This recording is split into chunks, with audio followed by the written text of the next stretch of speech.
Hi, myself, I'm Ratna Bhushan, a friend, motivator, and guide to IAS aspirant, international motivational speaker, leadership trainer, CEO, coach, political strategist, and policy advisor. Welcome to ASG. ASG IAS believe in quality, commitment, and success.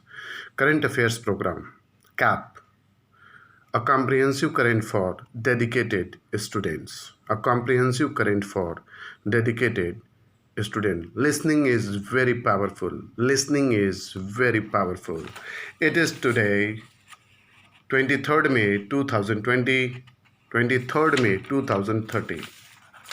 My source is the Hindu newspaper and Navbharat Times. Very useful for UPSC preparation. Listen carefully. न गंवाए corona से मिला मौका, न गंवाए corona से मिला मौका। कुछ समय पहले एक नाटक देखा गया था जिसका सार यह था कि कैसे हमारे परिवारों में महिलाओं को शोषण बड़े प्यार से होता है और खुद महिला भी इस शोषण का न मानकर कभी माँ, कभी पत्नी, कभी बहन और कभी बेटी का कर्तव्य समझती रहती हैं। पर एक दिन उसे भान होता है जिन्हें वह इतने समर्पित भाव से अपना मान चला रही हैं, वे समय अपने पार उसकी कोई बात मानने को तैयार नहीं। महिला को जन्म के बाद से ही जीवन के विभिन्न मोड़ों पर अलग अलग तरह की भूमिकाएं निभानी पड़ती है। एक पुरुष जो पिता था या पति है वह तो एक समय के बाद रिटायर हो जाता है, पर एक महिला जो माँ या पत्नी है वह मरते दम तक रिटायर नहीं होती। आज कोरोना के इस दौर में पूरे परिवार में यदि किसी पर सबसे ज़्यादा संकट आया है तो वह घर की महिला ही है, जिसकी भूमिका अचानक बहुत बढ़ गई है। घर में न केवल उनके काम बढ़े हैं बल्कि उसके अधिकार क्षेत्र में दूसरे लोगों का अनाधिकृत प्रवेश भी बढ़ गया है। हर कोई उस पर हुक्म चला रहा है और या कोई और तरीका अपनाकर उससे काम करवा रहा है। हमारी पुरुष प्रधान सोसाइटी में जहाँ ज़्यादातर पतियों को हुक्म चलाने और अधिकार जताने की आदत रही है, पत्नी को इंतजार रहता था कि कब ये दफ्तर या काम पर जाएं और थोड़ी देर खुली हवा में सांस लूं और जल्दी जल्दी सारे काम भी निपटा लूं। अब लॉकडाउन पीरियड में उसे सारा दिन उसे झेलना पड़ा। ऐसे में पत्नी की दशा का अनुमान आप लगा सकते हैं। लॉकडाउन ने महिलाओं के काम के बोझ को कई तरह से बढ़ा दिया है और बच्चे स्कूल जा ही नहीं रहे। उन्हें या तो घर पर पढ़ाओ या नई नई चीज़ें खिलाते रहो या उनके मनोरंजन का कुछ इंतजाम करो। जो बुजुर्ग हैं उन्हें कोरोना का सबसे ज़्यादा खतरा है। उनकी देखभाल का अलग सवाल है। बड़े आराम से घर में कोरोना से बचाव के लिए घर वालों ने तय कर दिया कि हाउस हेल्प और काम करने वाली बाई को मत आने दो। अब तो RWA ने भी, जो ज़्यादातर पुरुष प्रधानी है, फैसला कर लिया कि नौकरों को आने नहीं देंगे। स्वाभाविक रूप से खाना बनाने, बर्तन मांजने, झाड़ू चौका करने, कपड़ा धोने का सारा काम महिलाओं पर ही आ गया। फैसला करते हुए RWA वालों को यह भी कहना चाहिए कि हम घर के काम भी हाथ निपटाएंगे। अक्सर हमें झाड़ू पोछा, चौका बर्तन करते और कपड़े धोते हुए फोटो सोशल मीडिया पर महिलाओं के ही देखने को मिलते हैं, पुरुषों के नहीं। अब दिक्कत यह है कि आज की युवा कामकाजी महिलाओं को पहले से ही घर पर काम करने की आदत नहीं है। उस पर उसे बाहर से भी कोई मदद नहीं मिल रही। उसे याद है 60 के दशक में मेरी माँ 7 लोगों के परिवारों का पूरा कपड़े सफाई, चौका बर्तन, खाना खुद कर लेती थी।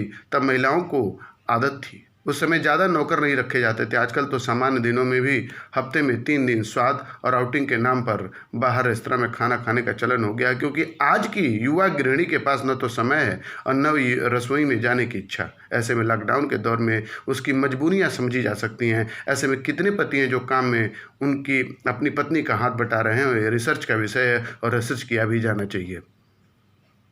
पति ही क्यों, संयुक्त परिवार में बड़े छोटे बच्चे भी जिनकी घर में पिकनिक हो रही है, रोज़ नए नए व्यंजनों की फरमाइश हो रही है। बच्चे कहेंगे मम्मा मैं कुछ नई रेसिपी बनाना चाहता हूँ। अच्छी बात है, पर उस चीज़ को बनाते बनाते रसोई को अस्सी बिखरेंगे और उनको संभालने में कई घंटे लगेंगे। आप खूब रेसिपी ट्राई करें, लेकिन किचन को ठीक रखना भी आपकी जिम्मेदारी समझें।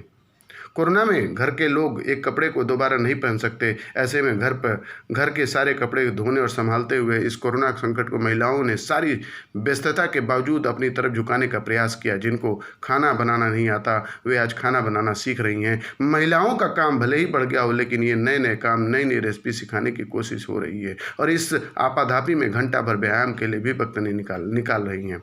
ऐसे कई परिवारों में कई महिलाओं को भी मैं जानता हूँ जो कथक, संगीत और पब्लिक स्पीकिंग की ऑनलाइन क्लासेज मैसेज ले रही हैं।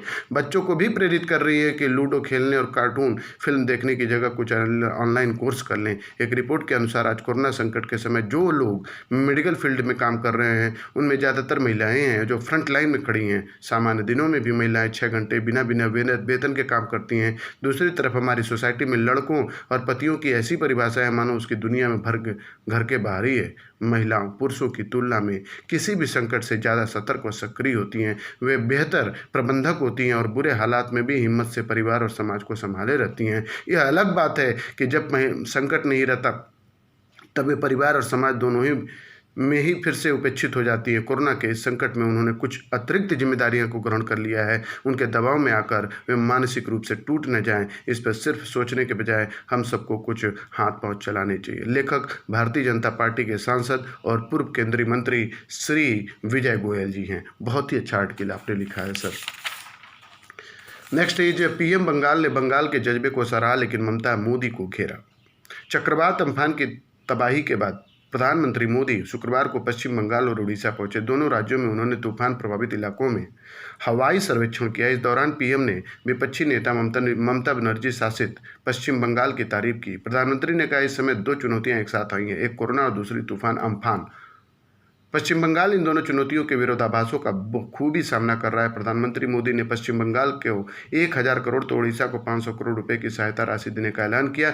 साथ ही मरने वालों के परिवार को 2-2 लाख और घायलों को 50,000 रुपये मुआवजा देने का भी ऐलान किया। राज्य को दिए गए राहत पैकेज पर ममता बनर्जी ने कहा, प्रधानमंत्री ने 1000 करोड़ रुपये के इमरजेंसी फंड का ऐलान किया। पैकेज क्या है मैं नहीं जानती, 1 लाख करोड़ से अधिक का नुकसान हुआ है। Airlines make Arogya Setu mandatory. Airlines make Arogya Setu mandatory. Amid ambitious government guidelines on use of app, most carriers insist on the all clear before travel. All airlines have made the government's contact tracking of the app Arogya Setu a prerequisite for the booking of flight, despite concern over the privacy and data surveillance due to ambiguities in the center's guidelines for the resumptions of the air travel from the May 25. Indigo, the largest